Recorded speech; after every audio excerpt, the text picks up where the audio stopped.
Greetings and salutations to you all. My name is Overlord, and you join me for a different video than you might be used to on this channel, as I am reviewing submissions from the Automotiveflux Discord for my Bond Car Challenge. The details will hopefully be showing up right about now. Basically, the details are that this is a purely visual challenge, no tuning of the car was required. I will be judging these on three metrics: the probability, the pizzazz, and the sleekness. And all of this is a little subjective from my interpretation of things, so hopefully that won't upset most of you. But in any case, I will try to be as fair as possible in my rulings. So, the first car that we have up is the Valiant MR 522 Monaco, which is by the Henge Prophet. Sent in for the Moore era. To clarify, I had the Connery era, the Moore era, the Brosnan era, and the Craig era. Those are the actors that have played Bond.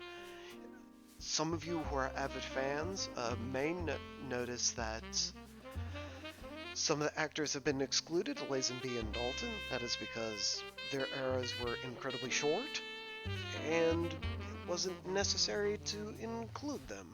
Basically, this is just for bookkeeping and simplicity. So, this was sent in for the Moore era, and you can certainly see why. It's definitely in the vein of the Lotus Esprit, which is an iconic Bond car. It is a 1970 year, but that won't really weigh into anything. It is mid-engines, and with this particular car, there are a lot of little details that make it, that sort of complete it. Just little fins, just these, or sorry, not fins, the vents. Uh, Interesting choice of headlights, but they're not deprecating to the design. I like the choice of wheels. Gold is an odd choice of color, but that's a minor nitpick. I like the vent. I think it definitely serves a purpose, and it is just a nice little detail to look at. It's something to catch your eye, as is a lot of things on this. Um, Even just little details like the handles for the boot where you can access the engine. I like the choice of taillights. Odd choice to have a single exhaust, but not even a but. It's just an odd choice. I like the branding. Very obvious branding. You know exactly who this car is from and what that car is. Interesting that it's the 520 on the back when this is the 522, but I'll go ahead and let it slide.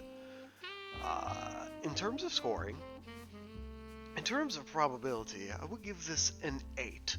This is definitely in the same vein as the Lotus Esprit, and the Lotus Esprit is a very iconic Bond car, to the point where there was the Esprit and the Esprit Turbo, and yeah, that lends itself to the probability.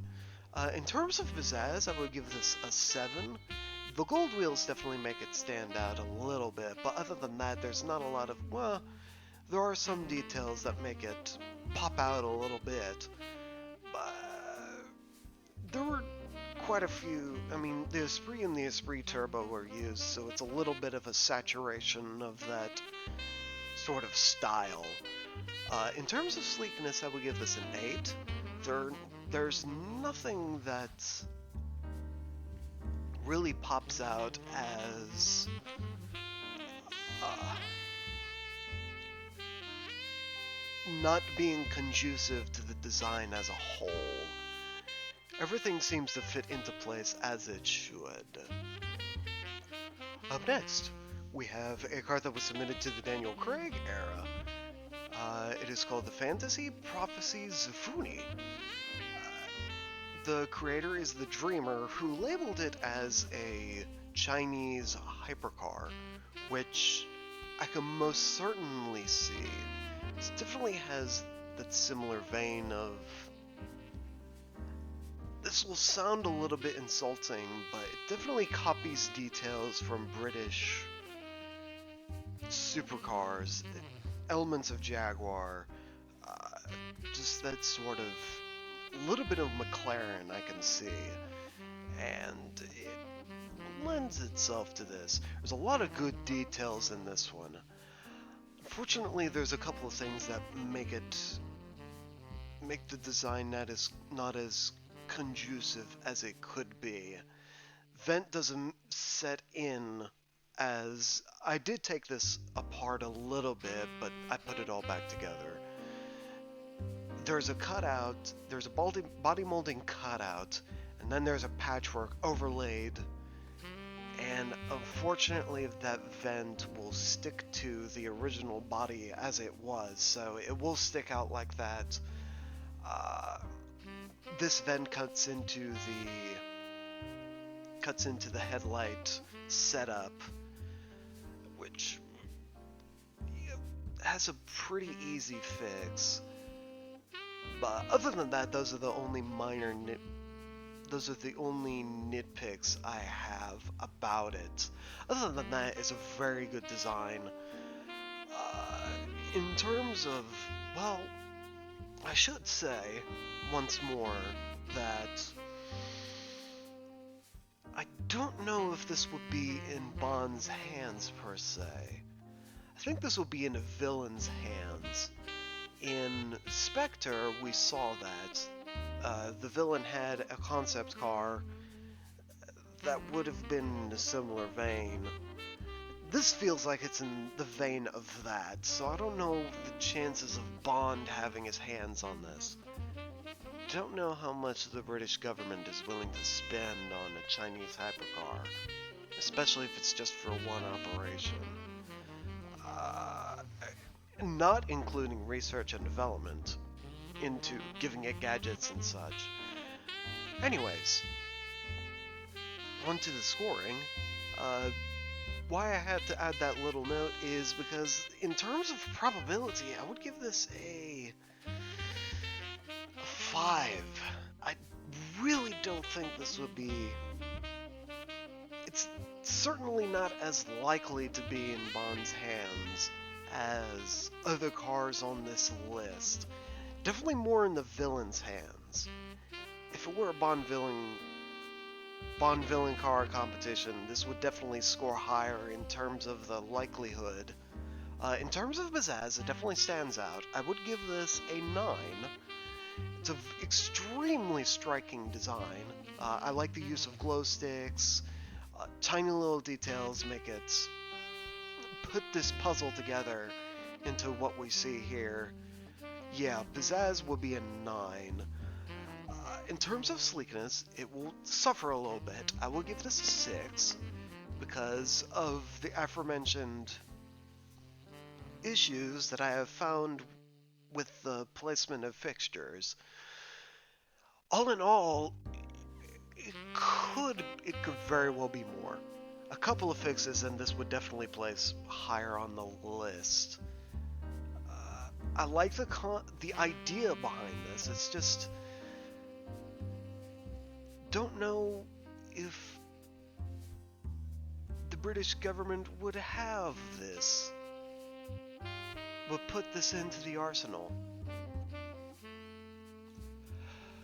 Up next, we have the Mason Bloodhound. I don't particularly know what the 245T means, but the user that I got this from was Mitsos.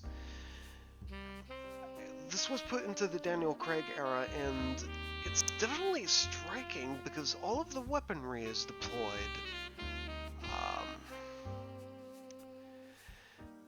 But those are really the only things that make this stand out besides the headlight setup. Obviously, that stands out a little bit. Definitely TVR, in the vein of TVR. as I said, it was placed into the Daniel Craig era, and I don't know how much I agree with that. I will more place this into the Brosnan, into Pierce Brosnan's time as Bond.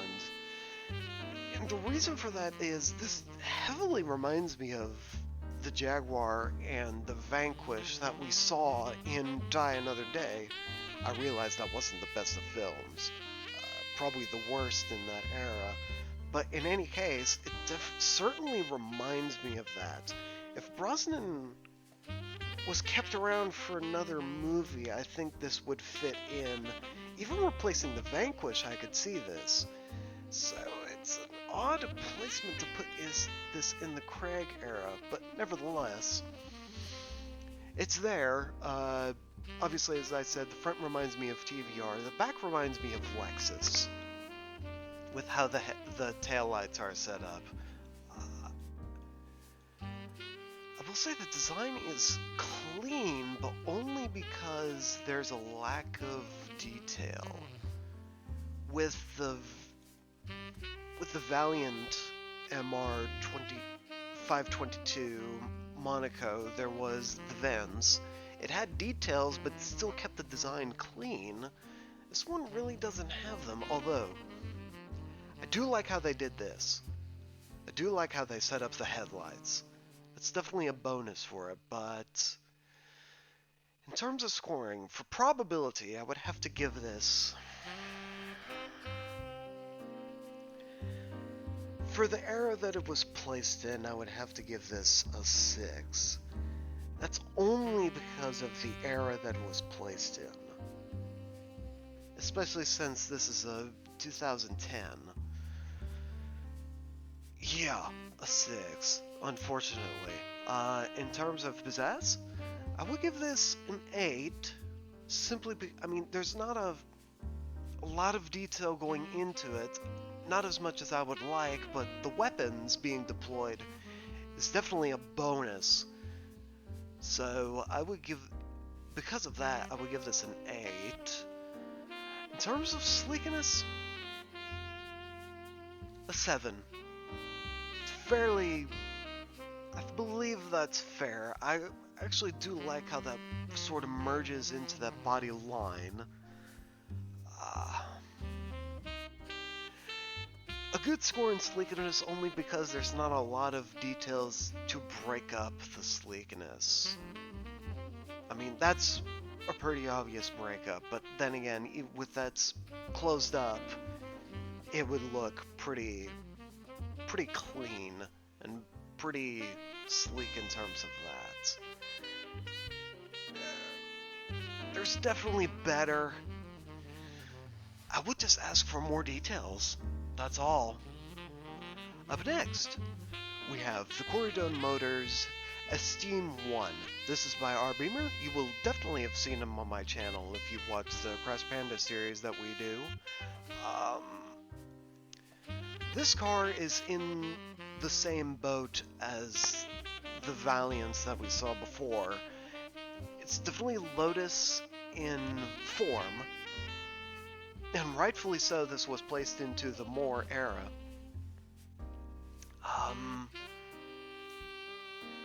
It's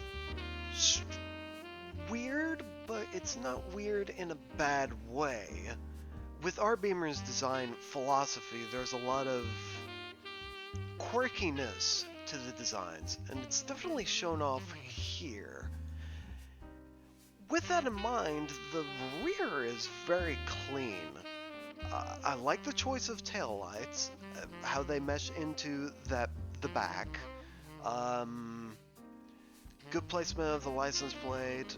It does have a latch for the boot. I like the choice of gas cap. It's set in there. A lot of vents, although it's not. They don't particularly break up a lot. The main thing that draws in the quirkiness is definitely the front. It has a piece of the engine sticking out, which is very American to me. And for a British style car, that's definitely a very odd choice. Uh, the headlight setup, along with the grille, is actually quite clean. I do actually like it a good bit. Uh, the final note to make would have to be the color palette. Definitely make it stands out. I'm just not sure in what way. So in terms of scoring, in terms of probability, I would have to give this a 7. Um, Again, it's in the similar vein of the Lotus Esprit. The thing that gets me is the engine sticking out, but that's why it wouldn't score higher. In terms of pizzazz, I would give this an 8. It definitely stands out. No mistake to be had there. A lot of details lend that to this, and this is subjective. Disagree if you wish, but I definitely believe an 8 would be fair. In terms of sleekness, it's a tough choice. It's between 6 and 7. 6.5. Simply because a couple of details do break this up. Vents are put in odd places. I bumped this up to a 7. My apologies. A lot goes into... A lot is going into this, and it's really hard to give a specific... to nail down a score for this, but I've tried my best. It's definitely not a bad design, it's just a little... definitely quirky, as is a lot of R-Beamer's creations. So, power to you. We now have the Nagase Horizon Q mod. This was placed into the Connery era. This is also by the Henge Prophet. I really like this one. To be perfectly frank, I really like this one. Elements of... definitely of Aston Martin, elements of Alpine, in my book, elements... the creator said elements of TVR, definitely a lot of Japanese elements. I really like the rear end. I like the front end. The headlights are an odd choice, but they don't... they're not deficient to the design as a whole. And it's just a lot of good detail put into this one as well. Got the vents to go into... for the air conditioning into the cabin, even low bulges in the roof for the driver and passenger, even a small faux aero element, a low vent, I like the placement, just a really surprisingly cohesive design.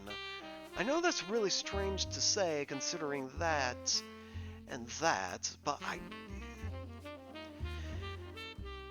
it definitely looks the part. As I said, this was placed into the Connery era. This is definitely reminiscent of the DB5. Not in all shapes and forms, but it's definitely reminiscent of that era of Bond and all other cars that sort of come not too long after that. Obviously, as I said, Japanese elements here, definitely Datsun reminiscence, that sort of thing. And just I give this one a lot of praise, because I sincerely believe this one deserves it. In terms of probability, I would give this a 9. Simply because this is in the similar vein of the DB5, and it actually has competition there. But that's a good thing. The fact that this gives competition to the DB5 is a compliment in of itself. In terms of pizzazz, I would also give this a 9. it stands out in the same way that the DB5 stands out. It's it's elegant.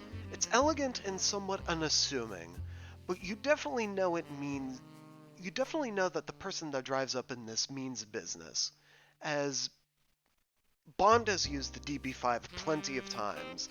That has become an icon of Bond and Bond cars, and with this looking in a similar vein of that, definitely lends it to the pizzazz. In terms of sleekness, I would give this another 9, because there really isn't anything to detach, except for the headlights, but that is an extremely minor nitpick to make. So, 9s across the board. It's definitely I really like this one. Really like it. And finally, we have the submission from Portal Cat 42, which you will have also seen on this channel. We have the Aether 17-2 Executive Bond. This one, there's really nothing bad I could say about this. This was placed into the Connery era, which this is a 58, so it makes sense. There's really nothing wrong with it. The front is cohesive. There's a lot there, but for me it's cohesive. You have the emblem for the company there. I like the choice of headlights, just a lot of tiny little details. The grille, putting the indicator there, even the choice of wheels, the little fins, there's a lot of detail that has gone into this. It has an interior, and even the rear. The taillights look of that era, and they even put the emblem into the taillights. There's a lot of really good detail placed into this. And even then, hopefully the picture we'll be showing now, this is supposed to turn into an amphibious car. This can turn into a boat. I must say, this is probably the best out of the lineup. And it's close. The last one that we had was a really, really good one. That was at the top until this one came around. To rate it, in terms of probability, this is the only few points I'm going to take off. I'm going to give this an 8. An 8.5. Reasons being is that this is an amphibious car. This is a 58. The early Bond cars, besides the DB5, the first two didn't have gadgets per se. They were just cars. And while Bond would most certainly have been on the water, From Russia with Love comes to mind, You Only Live Twice, he definitely would have, he's done a little bit of seafaring, so it's not that big of a stretch of the imagination to put this in the situation where it will be most useful. But I still give this an 8.5, because simply because that early Bond cars, there were a few exceptions, but early Bond cars didn't have gadgets. In terms of pizzazz, I will give this a 10. This stands out in the same way that the DB5 stands out, but I dare say more so, because the design already stands out by itself. As a Bond car and as a boat, as an amphibious car, this stands out even more. Sleekness, I would also give this... Yeah, I give this a 10. There's nothing that detaches that really detaches from this. Everything is set into place and everything makes sense. Even in here, it has little switches and buttons. It lends itself to this. Yeah, so with the scores as a whole, I do believe that this places at the very top with a 28.5. So, congratulations, Portal Cat, you've won this challenge. And just a beautiful car, and very good, very good idea. It held up for this. So with that, I would like to thank you all for watching. Thank you to those who submitted. I know I was a tiny bit harsh on some of them, but I did give a couple pointers as to how to fix them. In any case, if you want to participate in these challenges, uh, you just hop on over to the Automotiveflux Discord. I will hopefully have put the link into the description if I could get it there. Um, and yeah, if you want to stick around, you can go ahead and subscribe. You can go ahead and give this a like. Not demanding anything from you, but yeah. Thank you all so much for watching, and until next video.